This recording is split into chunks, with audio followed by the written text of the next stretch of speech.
I'm going to share with you a few of the keys that I think have helped me be successful. But I was reading an article in the LA Times recently. The date is Saturday, June 27th. And I read this, and it was I read to my bay shop the day that I picked it up. It was on a Saturday. And one of the things that I do is some of the things I think that have helped me to become successful. So I read a lot. Just a voracious reader. I read constantly. I don't do anything. If I have any free minute, I'm reading something. I don't if I don't have something, I grab something and vouch for Jan and the rest, you name it, everywhere. Okay. I just think that there's so much to know, and we know so little that to waste any time not getting more information is just almost criminal in my opinion. And I'm just thirsty to know more. And so usually what I do every morning, I pick up two newspapers, USA Today, the LA Times. I read those papers every day. I generally try to read about 2 or 3 or 4 books a month, sometimes more if we're traveling. And I just like to read. And what it's done for me is that it's allowed me to have something in common with almost everybody I meet. So when I meet somebody for the first time, I start asking them questions, and regardless of what they're doing, I almost always know something about what they do or what they're doing. So what it allows me to do is always build common ground with people. And common ground is a key to building relationships. You have common ground, like me and Pod, we both like movies. So we immediately have something we talk about. Hey, have you seen any good movies? Boom, we're right back on step. We have common ground, right? Or if somebody plays golf or whatever, I don't care what you do. Because I'm reading stuff, and even though I don't really know something about it, I'll just peruse it. And then and I said, oh yeah, I was reading about that the other day. You happen to work for that company. I read that this company's doing this and that. And then, oh yeah. And all of a sudden we're into a conversation, and they think I'm smart, right? Because I know, and they like me because I'm interested and know something about them. Does that make any sense to any of you? I would really encourage you to do that. To start doing that. It will help you tremendously, not to mention it's going to increase your vocabulary. If you can increase your vocabulary and become more articulate, it's going to allow you to recruit a better quality of person, a much sharper quality of person. And it makes you feel better about yourself. So that was always something that was really important to me. Even when I was a kid, always loved words. And I worked really hard when I would read books. If some of you aren't good readers, or you're not really articulate right now, I always read with a dictionary right with me when I was a kid. When I was 12 and 13 years old, I had a dictionary with me. I was reading books. If I didn't understand a word, boom, looked it up. And then pretty soon, before you know it, you start knowing all the words, and then you don't need to do that anymore. And what that does for you, because what happens, some of your comprehension isn't good because you might read a paragraph.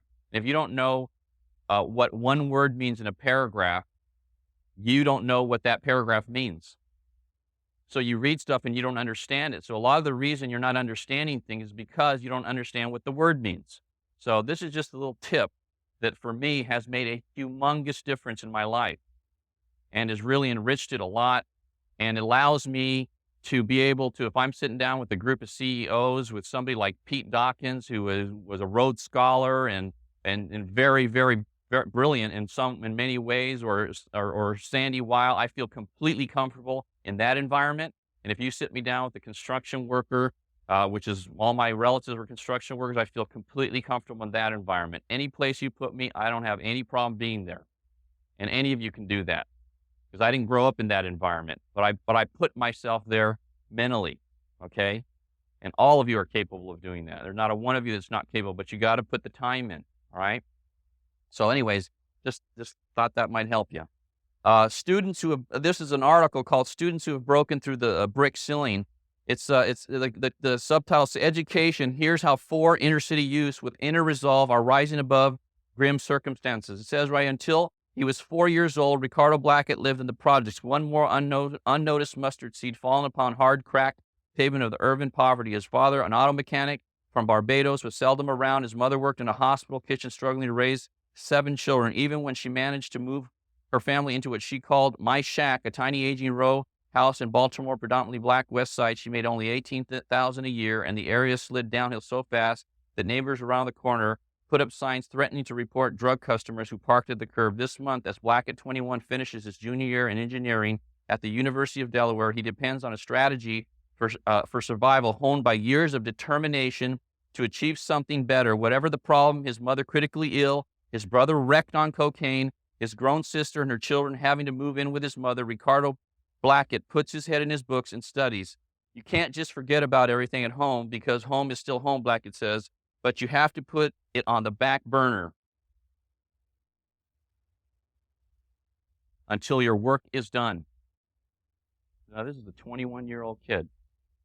Blackett and students like him represent glimmers of hope in the despair of today's inner-city neighborhoods and the troubled schools that serve them. Despite obstacles that stymie millions of their peers across the nation, these students are proof that it is still possible, at least for a determined few, to excel. Taken together, they comprise an honor roll of anonymous courage. Every case is different. Each survivor, like Blackett, has a highly personal strategy, but all share certain common traits. At home, they lean on support of parent or grandparent. On the street, they sidestep temptations that ensnare their friends. At school, they ferret out teachers who care, haunting their offices, calling them at home, grabbing at the smallest opportunity. They go out of their way for help. They don't go, well, I'm not deserving. I'm not doing enough. I don't want to bother them, like most of you do, because they're serious about their life and they know the only chance for them to succeed is to go after that help. And they understand that there's people that want to help them, and God put those people in those places to help them. He says, like immigrants from distant lands, they make themselves outsiders. They turn away from the people and cultures they grew up with and move toward places where they've never feel entirely comfortable or welcome. You can find teachers in every school who will make a difference in the lives of their students, says Freeman Habrowski, president of the University of Maryland, Baltimore County. But when you find inner city students who have succeeded, they have developed a great deal of inner strength. Certainly that's what Blackett relied on when his mother got sick, or when he left his new bicycle chained to the banister in his mother's house, only to discover that his older brother, Rodney, had cut it loose and sold it to buy crack, or when Rodney stole his new winter coat and sold it, and then stole and sold a replacement, and when he slipped on the hinges of the door to Ricardo's room to steal whatever else he could find, or when his sister Angela and her children moved into his mother's home, and Rodney, 28, in jail again for domestic violence, tried to get his mother to put up the little house for bail money. Lessons from a high school teacher help, Blackett says. She said, just do your work and remember where you came from. Stay grounded. Get your work done. That's the most important thing. Here are the stories of these survivors. And the stories go on and on. I'm going to get you a copy of this. There's this one after another about how these kids, it was tough for them. The odds are against them, but they created their own environment. They stopped associating with the people that were comfortable and around them. They went out of their way. They dressed different. There's one story in here of a young gal who she started dressing for success. She's same situation, inner city child. And she goes and every day she gets up, she makes sure she's dressed like a professional, and she's in college. You know, a lot of the kids dress, in jeans, and she wants to be, she's putting herself in a position to be successful already, and she's changing her state and her mentality. And folks, that's what we need to do. That's what some of you need to do. If you don't see yourself as something, how you dress, I love that you said that. How you dress says how you feel about yourself. That really does. See, and it makes you feel different. I'll give you an example. Right now, I'm pretty casual, okay? I feel casual. I feel a certain way when I'm casual. On Friday night, when I had that suit on, I felt totally different about me that night than I feel right now. I don't know how to explain it. It doesn't matter why it works that way, but the fact is, when you're sharp and you're spit and polished, you feel different about yourself. People perceive you different, and you put off a different aura. So it's important in the building stages of your business. I wouldn't step out of my house unless I looked totally together. I would not leave my house unless I looked together. Today, I get up, I put my swim trunks on, I put a t-shirt on, I put a cap on, we go have breakfast, I jump on my bike, ride downtown, get a cup of coffee, but I am rich right now. I don't really care anymore, okay? But when I was trying to get rich, I was always put together. And I'm just telling you, you better be careful what you look like, because you're always making an impact. People are always perceiving you. And if you're in the building stage, you better be hoping they're perceiving you the right way. So you say, oh, it's not important. I'm just dressed casual. Stop it. Give yourself the best possible chance to succeed. And that's one of the ways you do that. So some of the keys to my success, let me just tell you, why worrying about what people think about you hurts you and it hurts them. This is one of the things I've been in the people management business, the sales training business now since 1979. 19 years I've been training salespeople and selling, really. For 19 years I've been doing this, okay? And during that time, when I first started, I grew up in a Mexican Catholic family. And in my family, and some of you may relate to this, when I would go to friends' homes, my parents would take us to their friends' homes. They would say before we left, now make sure you don't ask for anything. Make sure you be quiet. You don't touch anything. You be good. And if they ask you if you want something, you say no. And you just sit there quiet. Anybody relate to that? Okay. All right. Don't ask for anything, right? So what you start doing is you're always worried about what everybody's thinking. You don't ask for anything. You get in the habit of doing that, okay? And our culture is very humble. I come from a culture that's a very humble culture, okay? And then I went to work for these two guys named Skip and Steve Robbins that asked for everything. They didn't care if you liked them or not. They would ask you 25 different ways until you acquiesced and you gave them what they wanted. That's the way they were. And I'm looking at these guys. I'm a young kid. I'm 21, 22 years old, working in the jewelry business, working for these guys, right? They're hardcore business people, very wealthy family, own, at that time, I think 2 or 3 stores, and they owned a bunch of property on Wilshire Boulevard in West LA. I don't know if you know where that is, but some of the most expensive real estate. They own those big apartment buildings, their whole family. They're very wealthy, right? And they're asking like crazy. Steve Robbins used to ask. He'd have 68-year-old women on Social Security come in, and he would close them until they give them their Social Security check. And I'm telling you right now, I don't advocate that, but I'm trying to drive him a point that I said, now I'm thinking to myself, now this guy asks incessantly. I'm afraid to ask because I'm afraid of what they might think about me. He's wealthy and I'm broke working for him. There's something wrong with this picture here. Now, I didn't want to become Steve Robbins, but I started thinking, if I'm going to start being more successful, I better start asking for more of what I want and stop just kind of like hoping people will take care of me. You with me? Some of you don't ever ask. You know why you don't close sales? Because you don't ask them for the check or for the business. You know why people don't get in the business? Because you go, what do you think? Instead of saying, John, can you think of any reason why you wouldn't get involved now? Great. Instead of being direct, right? So that's why I'm so big on being direct, because there was a time when I wasn't direct. I was very shy. I was very afraid of what people thought, but that didn't get me anywhere. And when I finally decided, right, this is a story that might help you, that really, this is a turning point in my life. My first store I managed, I bought in that business. I was 21, 22 years old. 5 months later, they made me a manager just because I worked hard. I was the hardest working person there, right?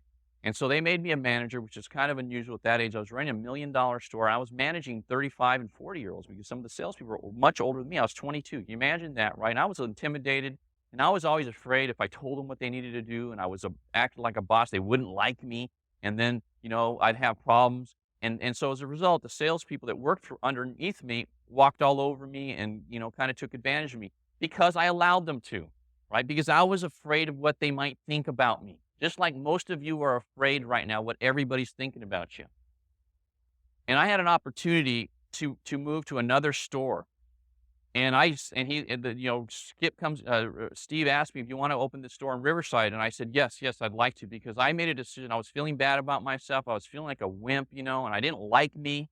And I decided, when I go to this next store, I am not going to be that way. I'm going to tell people exactly the way it is, whether they like it or not. I'm going to be honest. I'm going to be direct. I'm not going to be mean, but I'm going to tell them, John, if you come to work for me, this is what I expect you to do. If you don't perform, I'm going to talk to you once. If after the second time I have to talk to you twice, I'm going to ask you to leave. It's nothing personal, but if we're going to work together, we're going to have to get results, okay? You okay with that? Okay, great.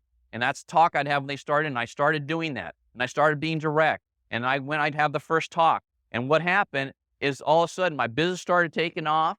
People started doing more. The funny thing is everybody started respecting me. And they still liked me, but they respected me now. Before, they liked me and didn't respect me, right? Now I had both. I started feeling better. And that was the reason that when PFS came along, after that happened, I felt like I could do this. Now I know I could do this because I know I'm tough enough to do this now. That was a reason that I felt confident that I could do this full time. That was the reason. So what I'm saying to you is you got to make that transition. If that's hard for you, you got to start working on it right now. I know you're not doing it a day, but you better start working on it, because when you worry what people think about, especially clients or new recruits, imagine if I worried about what Rick Susie thought about me. He would still be working for William Pitt. He might be making $100,000 a year. Last month, he was paid $132,000. Okay. He's financially independent and he's taking care of his family. If I wouldn't have recruited him, if I would have worried what he was thinking about me, I never would have recruited him, right? Or the other thing is the clients, all the clients that I service, if I would have worried what they were thinking about and I didn't close them, there's a lot of my clients that unfortunately died. Had I been thinking about me instead of them, right? They would have been without the protection. Some of those families, I put money, invested money for them. Their investments have grown dramatically because that was 14 years ago. The market's done pretty good, right? I mean, think about that. You hurt people when you worry too much about what people think about it. And unfortunately, you hurt yourself and you hurt your family. Now, your family needs you to lead, folks. Your family needs you to lead. Forget about PFS. Forget about the people that are underneath you. The most important thing in your life is not your people underneath you. The most important people in your life are your family, your husband, your wife, your children. Nothing is more important than your family. I love all you, but I love my family more than I love you, okay? Bottom line, and so do you. And I was more concerned about what Jan LaMarque and Dak LaMarque and Janae LaMarque thought about me than I ever cared about what anybody else thought about me. And I was more concerned about how they perceived me and what kind of a person I was than anything. I wanted my kids to want to be like us. That was really important to me, that my kids would look at me and say, I just want to be like my dad. I love what he's about. I love my mom. I love my mom. I love what she's about. I want to be like them. That was really important to me. The most important thing to me. Now, it's important what you think, but nothing compared to them. And every family needs a leader. Every family needs someone to step up. In the LaMarque family, I'm that person. Because of what we decided to do, our family will never, ever be the same again. You know that? It's not ever going to be the same. Can't be. And in your family, that could be you.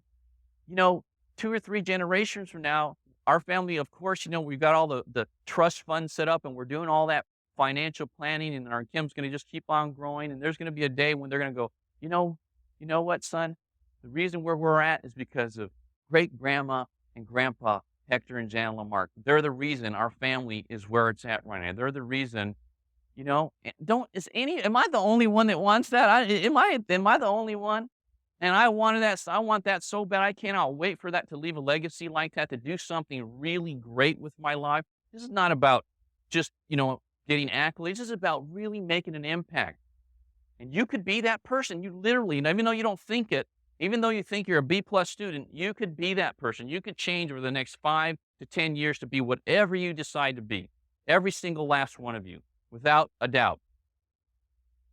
And the other thing I found out is that we come from one of 2 places in all of our interactions and everything we do. We either come from love or we come from fear. Every single emotion that you ever experience is a derivative of one of those 2 things. Everything. Love or fear. See, fear is really damaging. See, when you come from love, the thing is, like, when you go see a client, your thought shouldn't be, I got to close a sale so I could make a promotion or I could win a contest. You should always be going on that appointment saying, I need to go in here, find out what this family needs, and help them make decisions that change their life and make their life better. And really care about the person. Even if you don't do business, that's what you go in. And when you recruit somebody, you should be thinking, I'm going to recruit this guy so I can get my promotion or I could get over. You should be thinking, I'm going to recruit Chris Howard, and I'm going to help Chris Howard because I want to see Chris and Susan and his family change their life. I want to see them have a better life than they have right now. And if you make that, and you might say, no, that's kind of, Pollyanna. It's not. Because see, if you have an attitude of service, your needs will be more than taken care of. Most of you don't believe the concept, but I'm telling you, if you come from service and you come from love in every single situation, everything that you do, you cannot lose. It's impossible to lose. And that's what you need to do. You need to come from love and not from fear. Because the truth is, the future is guaranteed. It's absolutely guaranteed. There's nothing to be worried about, right? At some point, all of us are going to die, right? All of us are. And we're going to go somewhere much better than this, okay? So we already know it's guaranteed. So there's nothing to fear here. Not a single thing. Service is a key to wealth. I believe you need to be totally service-oriented. That means with your people. You don't look at your people as pawns or as tools to get to where you go, but you look at them as people that you can help. You're put here as a servant. I don't see myself as you working for me, not even a little bit. I see myself as working for you. And because I work for you, I get compensated. You need to understand that 70% of the people that you're ever going to deal with are risk averse. If you read the Roaring 2000s, there's a statement there that says, this is factual, this is clinically proven. They found in the DNA of 70% of people that they are risk averse, which means that they're afraid of taking any kind of risk. 7 out of 10 people. So that when you invite or you try to get 10 people involved, the reason the numbers work like they work is because 70% of the people are risk averse. No matter what, they're so afraid. They're so afraid of getting rejected. They're so afraid of making a mistake. They're so afraid of being embarrassed. They're so afraid of something wrong happening. They can't move forward. Even though everything looks right, even though it makes total sense that they should, it doesn't matter because there's something inside of them that won't allow them to do it. Then there's a 30% that they don't give a crap about anything, like a John Podluski, get out of my way. I just want to make some money. Let's go, right? And so, and what you need to focus on, number one, is when you find the 30%, you better work like crazy to build relationships with those people, whether you like them or not. Hear me? Whether you like them or not.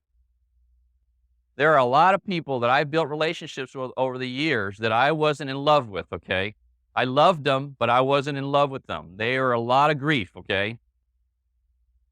But I still worked hard to build relationships with them. There's one guy that's not here that was the most annoying human being on the face of the earth, okay? And I treated him like and you know what? That worked out great. Still have a great relationship. He ended up leaving, but he left a lot of great things behind, and you need to do that with everybody. So the other thing is, if you lack confidence, how many of you think you lack a little bit of confidence right now? Be honest with yourself, okay? Let me tell you the secret to gaining confidence, okay? Because when I first started in the sales business, I didn't have any confidence either. But the one thing that I always knew to do, when I was in high school, I'm a reader, like I said, and so I played basketball. I played all sports in high school, and in college I played basketball. I played tennis, and what I would do is I would read everything I could read on the subject of a particular sport, everybody that was any good at it, and I read everything, and then I would start practicing like crazy some of the techniques that I would learn in these books, and I'd try to get some coaching and whatnot. But I found that when you work like crazy to prepare, then your confidence level goes up. You never become totally 100% confident, but if you're working hard at preparing, your confidence level has to go up. It can't go anywhere but up. Martin Flores is a lot more confident today than he was a year and a half ago. Am I right, Martin? Okay, because you've worked so hard at developing your skill level, you don't see yourself as the same person you saw yourself a year ago, right? I was talking to Lynn Massey the other night. Lynn Massey has been with me for a little while. Lynn, you had some breakthroughs just in the last month or so, right? And because of that, your confidence has totally gone up, right? And that comes from preparing. The more prepared you are, the greater your confidence will be. So if you're lacking confidence, generally, it's that you don't feel prepared, so that you're thinking, if I go into this situation, I'm going to fail, so you can't have confidence. But if you're prepared, you're automatically going to feel more confident. Not totally confident, because I don't believe anybody is ever totally confident. But you can increase the amount of confidence, so that way it gives you the courage to make an attempt. You with me? So that's how you do it. Work on preparation will increase your confidence. On the other hand, you need to do stuff before you know everything. It's a double-edged sword, right? Some of you go, well, I'm going to work really hard and study and know everything. I have some people that all they do is get every little booklet and every tape and everything, and they read and study, and they don't do anything, right? Because they're waiting for the perfect time that they know everything so they could actually try it. you gotta go and get your, get your lunch handed to you in the beginning. You just have to. I know when Chris Howard first started, he was bad, okay? But the fact is he had the guts to go try and keep getting better, right? And now he's great. And that's true with me. Jan said, when she said at that first fast start, there were 65 people at this fast start school I spoke at. I was so nervous. I was just beside myself. I'd never spoken in front of more than 2 people before, right? There's 65. It could have been 65,000 people. And so, what you do is you just keep on trying, right? You just keep on getting better. The next time I did it, I was a little better. I was still bad, but I was better. The next time I tried, I was a little bit better. And then before you know it, right? Now I've done this. Now I'm speaking to you, 1,200 people. If there was 35,000, I wouldn't be any more nervous than it was 65,000. I don't have a problem speaking to 100,000 people. You know why anymore? Because I've done it so much. I know what I'm talking to you about is the absolute truth. I know it works. I know more about this subject than anybody out there. So I don't really care anymore. You see what I'm saying? Doesn't really matter. Some of you don't even, you're tired, you're bored, you're saying, when is it going to be over? I don't even care. I don't. Because I'm not going to see you in a year or so anyway. So it doesn't matter what you think.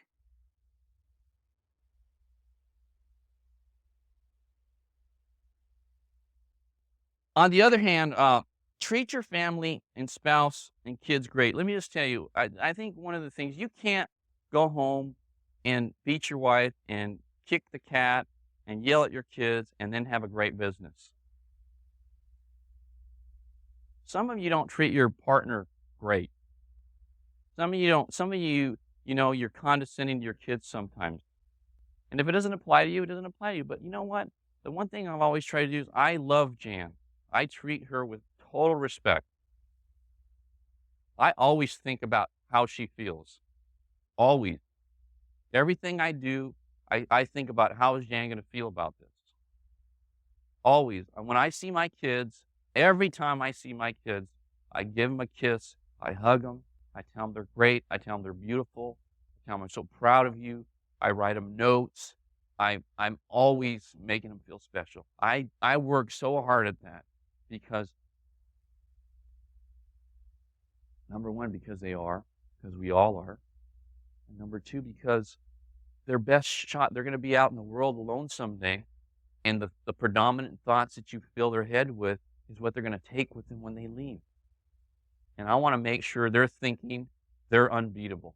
I want to make sure they think that they can't lose. I want them to know that beyond a shadow of a doubt, their dad thinks that they walk on water and that they can't lose. And I tell them that all the time. Constantly tell them back, you know what, you're so unbelievable, man. I'm so proud of you, how you did your first. He just finished his first year of college. He had a 4.0. He got A pluses in about 70% of his class. Not just A's, but A pluses, I wrote him, I got this little book about, from Sons to Fathers book, because I just wanted to tell him how unbelievable proud I am. I said, you have already, all you need to do, Dak, is keep doing what you're doing. Whatever you decide to ultimately do, he wants to be an actor, there's no chance for you to fail. None whatsoever. It's just a matter of time. It may take you longer than you think it's going to take you, but it's impossible for you to fail at that. At some point, you're going to be successful. No doubt about that. And the more you tell him that, the more he believes that, the more he's going to charge forward. See, that's the reason you need to tell people that. That's the reason you need to tell your kids that. That's the reason you need to tell your spouse that. Always. Because they're filled from the outside world with all kinds of garbage, right? About they're not capable, about they can't do it, about blah, blah, blah, right? And you need to counteract that.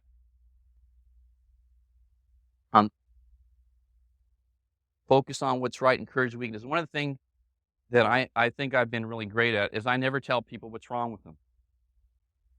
I just don't do it. I don't do it because they already know.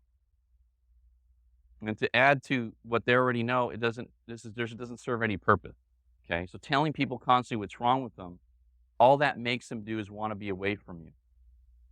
So what you do is you tell them what's right with them.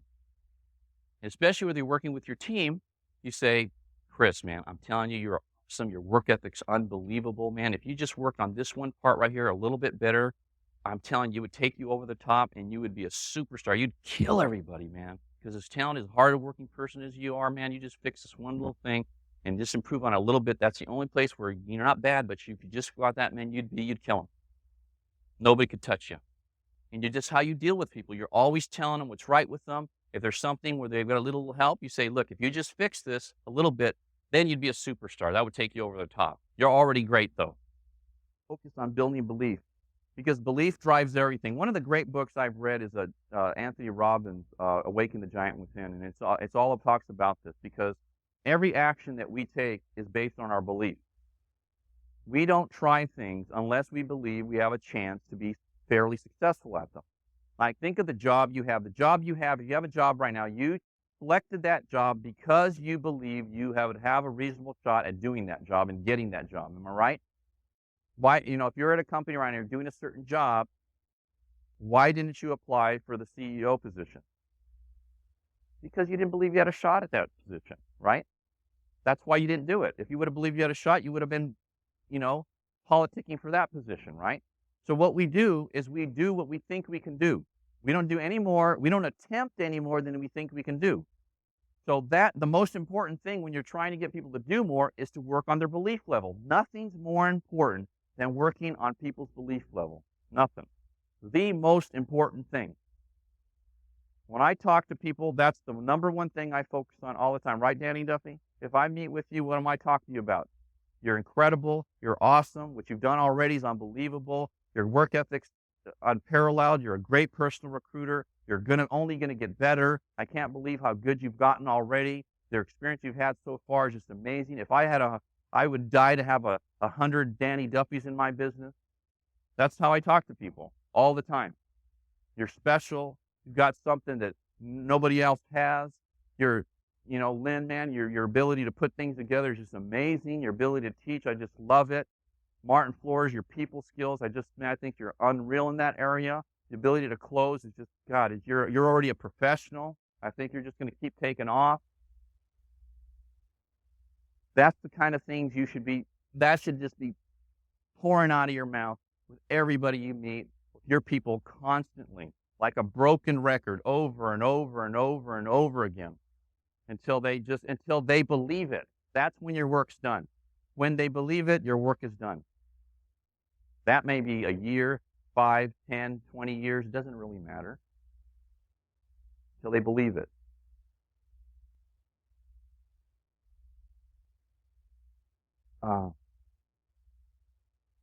We talked a lot about work ethic, and yesterday I tell you, man, I was totally focused. But I may just tell you what the benefits of that are from my perspective. Jan told you a little bit, but the thing for me that's been really fun is being able to do things for my parents.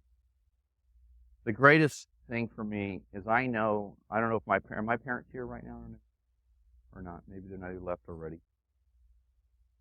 I know I watch like how my dad looks at me and my mom look at me, and I know they see me up in front of a crowd, and a lot of you say nice things about Jan and I, and I can't tell you how good that makes me feel that I decided that I do something special with my life to let my parents know. My parents had a lot to do with who I am. My dad has the most incredible. Some of you met my dad. He has unbelievable people skills.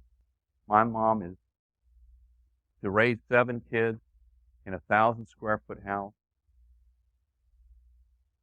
and to be able to do it without working. She saved money. She paid her house off in 10 years, I mean, and to produce 7 great kids. All my brothers and sisters are great people. They're incredible. My parents are incredible. They make a lot of money, but they're wealthy in a lot of other ways. And I am who I am because of my parents, and to let them know that what they did is having an effect on literally thousands of people is one of the greatest things that's happened in my life. One of the best things you could do for your parents, if you want to pay them back for whatever sacrifice they did for you, just go people, go make something of your life. Go do something that really makes a difference. Instead of just taking up space and taking 2 weeks vacation and having the weekends off and having just another humdrum life, there's an exciting life out there waiting for you that you can design. And then your kids, your example has a huge impact on your kids. Um, the most important thing with kids, though, I think, for Jan and I, you should ask this question. I don't know where we heard this or we read this somewhere. Ask your kids, what do you think is the most important thing about you to us? We asked our kids that. And thank God this was the answer. Both of them said that we be good people. Both kids. And it is. The most important thing to me about my kids is that they're good people, that they're caring people, that they love other people, that they don't treat people poorly. Kids can be cruel. We were after our kids all the time. You better not be treating. You see somebody being taken advantage of or being picked on, I don't want you ever to be getting involved in that. You don't know what's going to happen to that person. That's one of the cruelest things you can do. I want you to be a great person. I want you to love people. I want you to work hard. But before anything else, you better be a great person. And you talk to them about it. And you act that way towards people. And you treat people great. Because the thing I pay attention to, I don't pay attention to how you treat Jan and I because, everybody treats us good. I don't know why, but you do. But the fact is, I watch how you treat the waiter. I watch how you treat the bellman. I watch how you treat somebody that doesn't really have any, have any potential to help you. That's how I judge other people. Because my dad taught me that you're supposed to treat everybody the same. Every single person you ever meet in your life, whether it's the most humble person to the most elevated person, you treat them exactly the same. That's what you're supposed to do. Because I don't want to be associated with somebody that treats me great and then treats the waiter bad because that's who they really are. And that's not who I want to be associated with.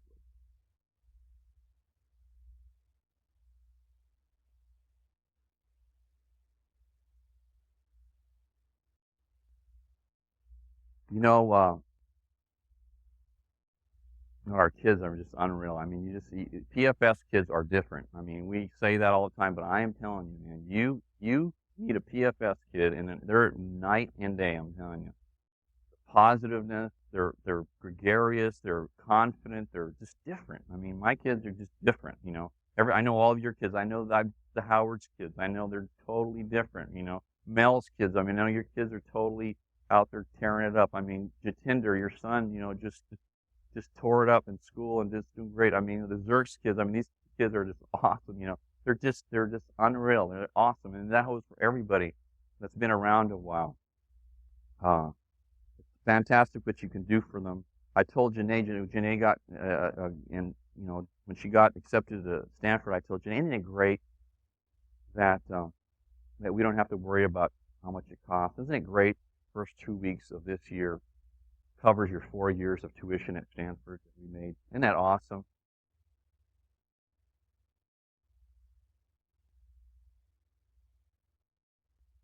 And your peers, you want the respect of your peers. It's something that I wanted. I wanted you to respect me. I want people, it's important to me. I know it's important to you. You got to produce for that to happen. You got to make things happen. You got to be results oriented. You can't get somebody who's telling me, I really want to be a mentor. I really want to do something great for people. I want to help people. But you know what? No one's going to listen to you until you have a track record. The reason I invited John Pawlowski and Mark Marchesani to come out here is because they have a track record.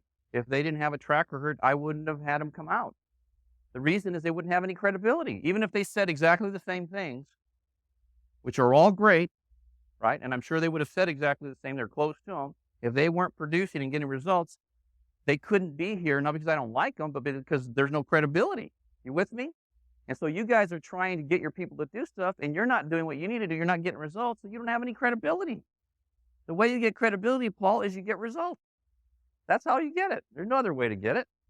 You think Michael Jordan, if he went to go speak at a basketball camp, would have any credibility with the campers? Voila, there's the answer. And your wife or your husband, no one's more important.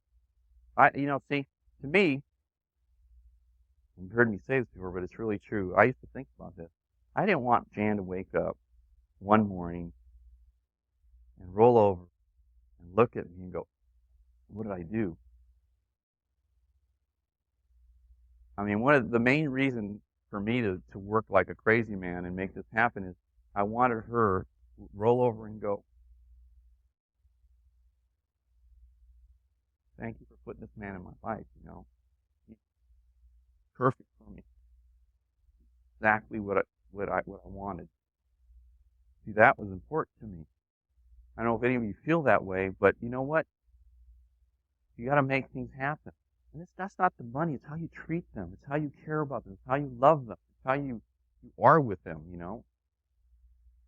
Because there's nothing more important than your relationship. There really isn't. Relationships are incredibly important. They define who we are. How we are in our relationships define who we are. What kind of human being you are.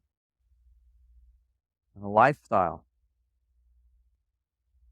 The lifestyle is wild, man. Now this is the fun part. The real reason I did PFS is to get free. That's the real reason. Total reason, I don't know, I think John's probably with me on this. I just wanted to be free. I wanted to be able to get up whenever I felt like getting up. I wanted to be able to travel and travel first class anywhere I want to go. I wanted to be able to do anything I wanted to do whenever I felt like doing it and never answer to anyone but Jan.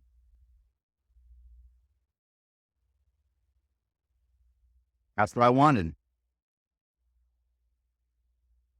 And so what I did is that the only way you can do that is you got to get financially independent. See, you're here. PFS is a tool. It's not the end all. PFS is a way. It's a fabulous way. It's an incredible company. It's incredible what we do for you. But nevertheless, it's still a tool. It's a way for you to get in your life what you want. That's the way I look at it. And the first goal has to be financial independence. Now, what does that mean for us? When we first made that 60-month game plan, I was making $50,000 a year. We could have lived on $50,000 a year. All we thought about is we got to save $500,000 because at 10%, that would give us $50,000 a year and we'd be free. That was the beginning of our goal setting right there. That's all we focused on. We were making $70,000, $80,000 a month living in an 1,800 square foot tract house. Our house payment was $1,200 a month. We had one car payment. Our total budget, including our office, was about $6,000 a month, making about $70,000 to $80,000 a month. No new furniture, no pictures on the walls, just working. I was never home anyways. I was working, building a business. I wasn't into when I did it, I wanted to be able to do it. You know what I mean?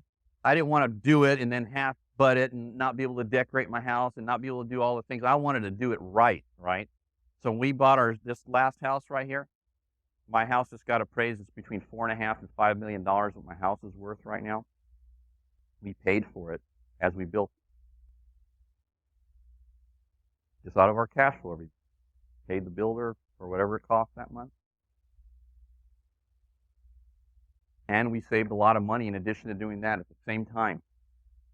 And we traveled like crazy. And we had fun. To give you an idea, since the beginning of the year, been in Palm Springs, we have a house out here. Went to Cabo for a week. We have a penthouse in Cabo. Susan's been there. And it's on the sixth floor. It's about 2,700 square feet, sleeps 10 people. It's got its own private swimming pool, kitchen, everything. It's a house right on the water, overlooking the Sea of Cortez, and it's awesome there. We go to the office every day while we're there. The restaurant on the beach there with margaritas and stuff. So we went there, went to Breakers in Florida, had a ball with John and Mark and some other friends. Then we got back from there. We went to Cabo again. Then we got back from Cabo the second week. We went to Monte Carlo and Lake Como for our anniversary. Then when we got back from there, a week later, we went to Cabo again. Then we went to Carmel. Just recently, I got a chance to play Pebble Beach, Spyglass, and Cypress Point, which is like the second most difficult course to get on in the country next to Augusta. Got to play that on last Monday, which is an absolute treat.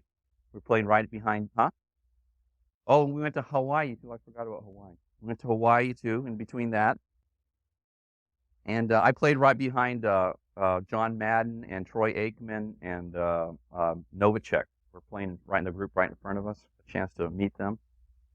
We're going to San Francisco and Hawaii in the next couple of months. This month, actually. And then we're taking our kids to Maine on a bike trip, that one of those Vermont biking trips where if you get tired, they have a van, you can get in the van and rest, you know. And then you get to the place, you stay at inns, and so we're doing that. We're taking them there, and then we're going to take them to New York after that for a couple days. Then for Jan's birthday in October, we're going to Tahiti. We're going to Bora Bora and all those places on a cruise. And I don't know what we're going to do in November yet. We haven't really decided in December. But my goal, we're going to take the month of August off. One of that stretches, the 1 month we went to Monte Carlo and Cabo. We were gone like 20-some days that month and made $274,000. And our goal, one of the goals, we talked about this, put stuff in writing, was to take a week off a month. Wouldn't you like to take a 1 week vacation every month? That's what we're doing now. We're taking a week off a month. That's sick, huh? But all you want to do it, don't you?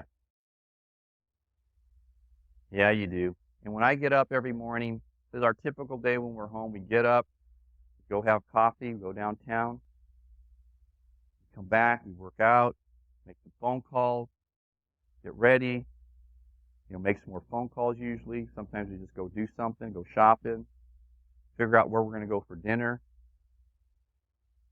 go to a nice dinner. Then we figure out what movie we're going to see. There's like about 100 and some screens within a half-hour radius of our home. We see every movie every week. Might go to the movies 4 or 5 times a week. Don't tell Joe. Hey, you know what? I am doing exactly what I designed to do. I am living my life exactly like I'm choosing to live it. I am deciding every day exactly what I want to do. And no one can tell me I can't do it because I don't need PFS anymore financially.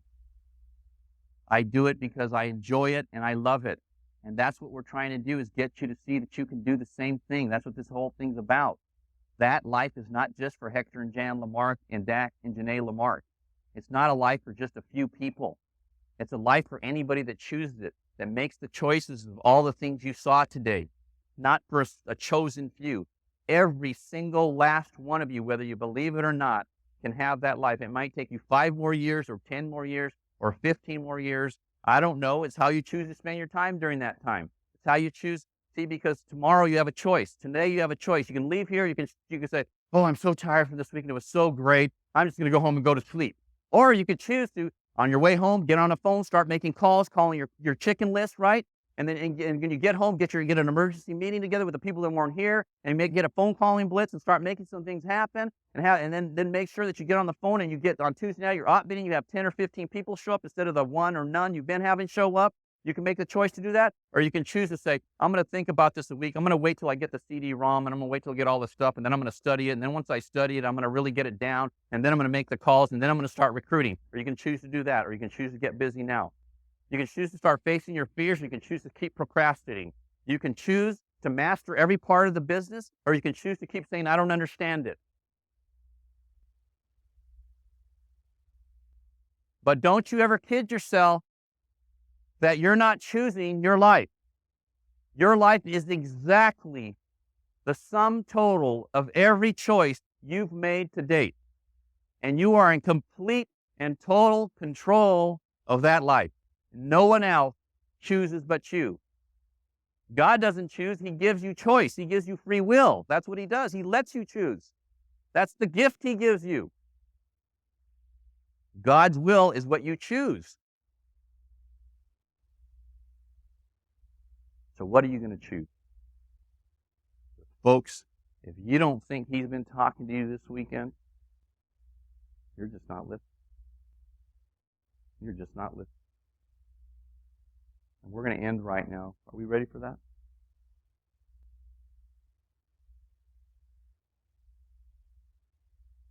Thank you so much for coming. Thank you so much for just making us feel so special. Oh, wait a second. Don't clap yet. I want to tell you, we really do. I mean, I know we're busy, and some of you think because we're so busy we don't care about you anymore. Some of you RVPs, you think, well, he's busy, just having a great life. He's forgotten. But I haven't forgotten about you. Not even a second have I forgotten about you. The one thing I've realized in my life now is that you're choosing everything you've got. You know everything you need to know. You've gotten all the information. You just haven't been making the right choices. You can choose it. You can choose to call me anytime. I return phone calls. Right? Do I return phone calls? I return phone calls. Most of you don't ever call me, but I return them. If you call me, I do. So you can choose that. I don't know about you. I was so touched last night by this song. I wanted to end with this song today. And I just want to thank you so much. There's you. And I just wanted God to talk to you one more time before you left and make sure that you heard him, okay? So light him up. Love you guys. Drive home safe.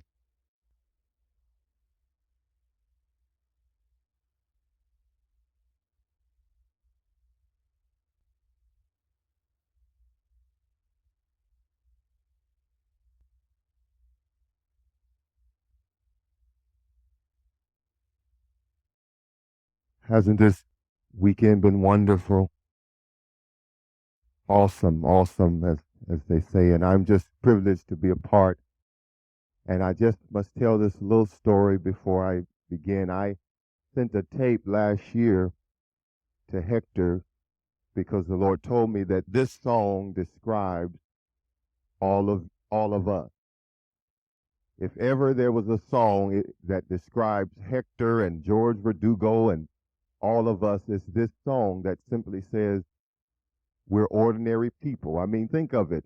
Chino, Los Angeles, growing up in Los Angeles and becoming something bigger than perhaps most people can dream. And I'm just appreciative of Jan and Hector for allowing me and my lovely wife, Olufemi. I just have her to stand. We're in the Verdugo Bay Shop. Thank you for believing in me. And we're just glad to be here at such a time as this. And so this song, listen to the words and the message. It says it all, I think. And I knew that I would have an opportunity to do this. And my dream is to sing this all over the country at PFS meetings. Is that all right? Please.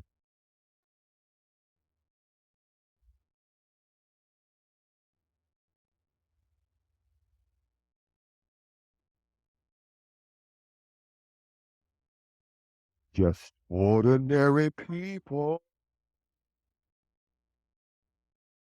I'm so glad God uses us, ordinary people. He chooses people just like you and me who are willing to do as He commands. God uses people who will give Him all. It doesn't matter how small your arms seem to you. Because little becomes much when you place it in Master's hand. Just ordinary people. I'm so glad God uses ordinary people. He chooses people just like you and me who are willing to do as we command. God uses people who will give Him all up. It doesn't matter how small your all may seem up to you, because little becomes much when you place it in the past.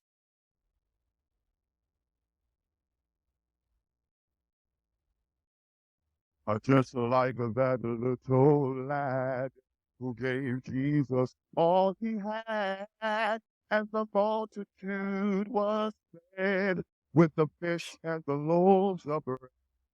What you have may not seem like much, but when you yield it to the touch of the Master's loving hand, and you understand how your life never the same. Just ordinary. Oh, oh, oh, oh. I get excited about the fact that God uses just plain old ordinary people. He uses people just like you and me who are willing to stand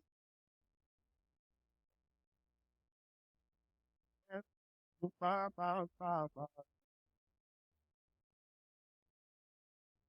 before. It doesn't matter. It's your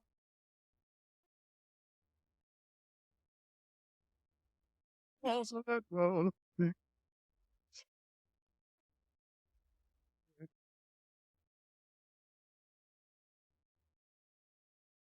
All we've got to do is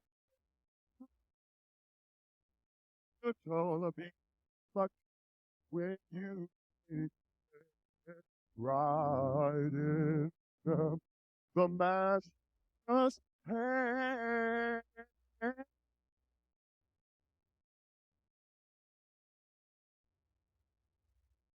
God bless you. Thank you.